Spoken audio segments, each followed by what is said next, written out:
Hello friends, स्वागत है आपका अपने चैनल पर। तो आज हम फिर एक नई कहानी लेकर, नई जानकारी लेकर हाजिर हुए हैं।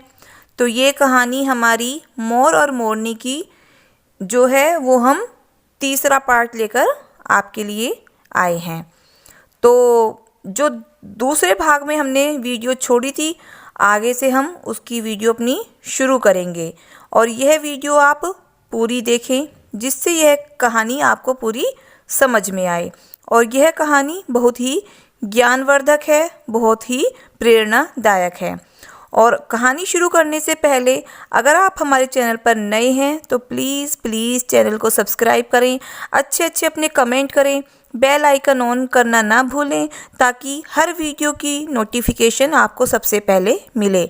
तो दोस्तों, वीडियो शुरू करते हैं। जब चीटा और चींटी, आपको हमने पहली कहानी बताया था, चीटा और चींटी ने बहुत इस तरीके से तपस्या करी कि उन्हें खाने पीने की भी सुध नहीं रही। तो विष्णु भगवान उनसे प्रसन्न होकर उनसे कहते हैं कि मांग लो जो मांगना है, हम तुम्हारी भक्ति से बहुत प्रसन्न हैं। तो उधर चीटा और चींटी दोनों ने न जाने कितने समय से भूखे और प्यासे थे। दोनों के मुख से एक ही बात निकलती थी, प्रभु यदि आप हमें वर देना चाहते हैं तो हमारे पेट में एक गांठ लगा दीजिए। दोस्तों, उन्होंने सोचा कि यदि हमारे पेट ही नहीं होगा तो हम बाहर क्यों जाएंगे और हमें मोर खा ही नहीं पाएगा। इसलिए उन्होंने मांगा कि प्रभु हमारे पेट में गांठ लगा दीजिए। भगवान श्री हरि कहते हैं कि तथास्तु, चींटियों के पेट में गांठ लग जाती है। आप आज भी देखेंगे चींटियों के पेट में वो गांठ बनी हुई है, चींटियों के पेट नहीं होता। दोस्तों, फिर चीटा और चींटी श्री हरि विष्णु से कहते हैं, प्रभु हमारे पेट में तो गांठ लग गई, हम सभी चींटी प्रजाति में गांठ लग गई है, लेकिन अभी भी हमें मोर और मोरनी से खतरा है। मोर मोरनी हमारे इंतजार में ऊपर जमीन के ऊपर बैठे हुए हैं और वो हमें जैसे ही देखेंगे वैसे ही मार देंगे, हमें ख़त्म कर देंगे। दोस्तों, श्री हरि विष्णु और चींटी एक साथ मोर के समक्ष आते हैं। श्री हरि विष्णु मोर से कहते हैं, मोर तुम चींटियों का शिकार करना बंद कर दो, इसमें चींटियों का कोई दोष नहीं है। जो दोषी है वो राजा था, क्योंकि राजा ने क्रौ शास्त्र की पढ़ाई की थी और क्रौ शास्त्र के माध्यम से सभी जीव जंतुओं की भाषा को समझने में वह सक्षम था। जिन भाषाओं को समझता था उनका रूप बदलने में भी सक्षम था। उन पशु पक्षियों का वो रूप भी धारण किया करता था और जब वो रूप धारण किया करता था तो वो उन पशु पक्षियों के साथ संभोग भी करता था। और जब वो पशु पक्षी गर्भ धारण करते थे तो वह उनको छोड़कर वापस इंसान बन जाता था और फिर उन पशु पक्षियों पर जोर जोर हंसता था। इसी मूर्खता के कारण ही आज यह राजा पत्थर का बना पड़ा है। मोर कहता है, प्रभु उनकी पत्नी, उनकी रानी का क्या दोष है। श्री हरि विष्णु जी कहते हैं कि उनकी रानी भी इस पाप में भागीदारी है। यदि उनकी रानी उनको रोकती तो यह ज़्यादा पाप नहीं कर पाता, इसलिए उनकी रानी भी उनके पाप में बराबर की भागीदारी है, इसलिए वो भी पत्थर की बन चुकी है।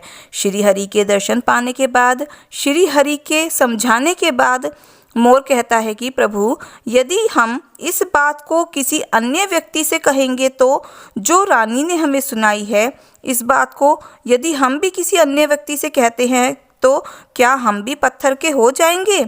श्री हरि विष्णु कहते हैं कि तुम्हारा ये श्राप समाप्त हो चुका है, अब इस बात को किसी से कहने पर कोई फर्क नहीं पड़ेगा। अब किसी से भी तुम यह बात कह सकते हो, तुम्हारे ऊपर से ये खतरा टल चुका है। दोस्तों, मोर मोरनी बड़े प्रसन्न हो जाते हैं, उनकी खुशी का कोई ठिकाना नहीं रहता था। श्री हरि विष्णु अब अंतर ध्यान हो जाते हैं, चले जाते हैं। उधर मोर मोरनी का खुशी का कोई ठिकाना नहीं था।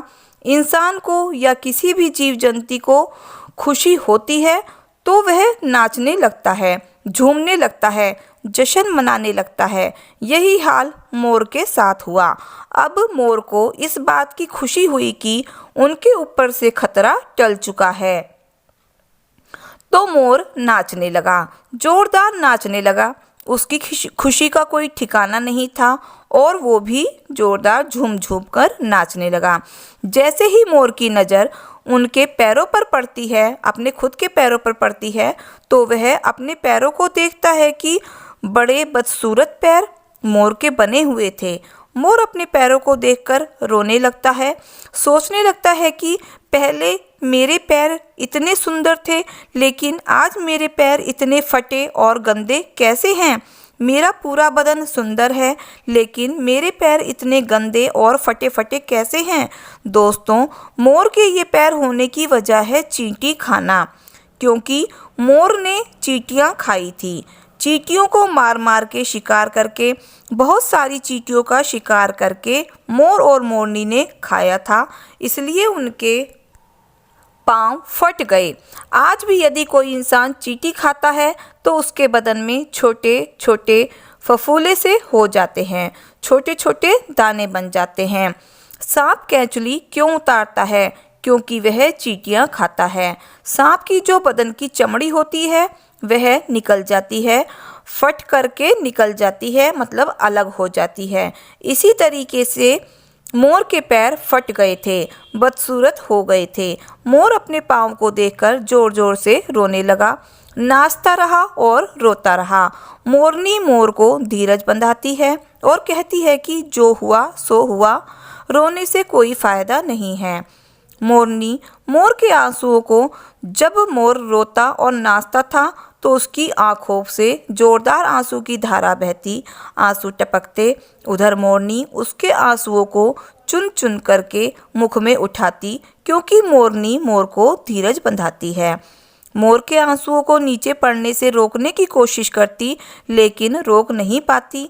तो दोस्तों, मोरनी के तो हाथ है ही नहीं, पर अपनी चोंच से एक एक आंसू उठाती, अपने मुख में रखने की कोशिश करती, लेकिन कितना अपने मुख में रखेगी, सीधे उसके पेट में चले जाते। जैसे ही मोर नाचता, आंखों से आंसू गिरते, पाँव को देखता, आंखों से आंसू गिरते, मोरनी तुरंत आंसुओं को जाकर उठाती, अपनी चोंच में रखती, दूसरा उठाती तो पहले वाला पेट में चला जाता। इसी तरीके से मोरनी हर बार मोर के आंसुओं को उठाती, मोर नाचता रोता। तो दोस्तों, उन आंसुओं की वजह से और मोरनी के इस प्यार को देखकर श्री हरि विष्णु जी फिर दर्शन देते हैं और कहते हैं, आशीर्वाद भी देते हैं और फिर कहते हैं कि तुम्हारा ये प्रेम सदा ऐसे ही बना रहे, सदैव के लिए तुम्हारा ये प्रेम ऐसे ही बना रहे। तो दोस्तों, इस आशीर्वाद की वजह से अब इसको आशीर्वाद समझिए या श्राप, इसकी वजह से मोर कभी संभोग नहीं कर पाता, क्योंकि मोर जब नाचता है और अपने पाँव देखता है, रोता है, उस वक्त उसकी आंखों से आंसू गिरते और उन आंसुओं को मोरनी चुगती है, उठाती है और उसी वजह से गर्भवती हो जाती है। भगवान श्री हरि मोर को वरदान देते हैं कि तुम्हारी भक्ति धन्य है, कि तुम धन्य हो। एक समय ऐसा आएगा कि तुम्हारे मोर पंख को मैं अपना मुकुट बना करके धारण करूँगा। दोस्तों, जब श्री कृष्ण के रूप में भगवान नारायण जन्म लेते हैं, इस सृष्टि में आते हैं, तो मोर मुकुट धारण करते हैं। तो दोस्तों, ये कहानी यहीं समाप्त होती है। आशा करते हैं कि आपको कहानी समझ में आ गई होगी, और अगर आपको ये कहानी अच्छी लगी हो तो प्लीज़ सब्सक्राइब करें, लाइक करें, अपने प्यारे प्यारे कमेंट दें। तो मिलते हैं फिर नई वीडियो, नई जानकारी के साथ। धन्यवाद।